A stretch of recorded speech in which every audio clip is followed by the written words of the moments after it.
Good evening, I'm Dierckman. In a historic first for the Indiana General Assembly, Amanda Banks was sworn in Tuesday as the newest state senator, replacing her husband while he's serving in the Navy. Naval officer Jim Banks was deployed to Afghanistan, meaning he will miss the entire 2015 legislative session. Using a provision in Indiana law, he's taking a temporary leave of absence. Amanda Banks is a former public policy expert and says she and her husband are both conservatives, sharing mostly the same views. She says she looks forward to bringing a unique perspective. 13-year-old Jordan Pillow, injured in the Indiana State Fair stage collapse, is asking the Indiana Court of Appeals to throw out a cap on damages paid by the state.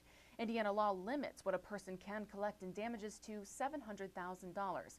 Attorney Robert Peck says a $5 million cap on the total payout for the collapse is unconstitutional. Peck notes if Pillow had been the only casualty, she got up to the $700,000 maximum, but instead she was offered money to cover 65% of her medical bills. Two of her family members accepted a $400,000 settlement. Peck argues the Indiana Supreme Court has explicitly given legislators the power to limit the state's liability. There's no indication on when the court will rule. And Republican State Senator Jim Merritt said this morning he will not run for Indianapolis mayor next year. Merritt said he would instead focus on the 2015 legislative session.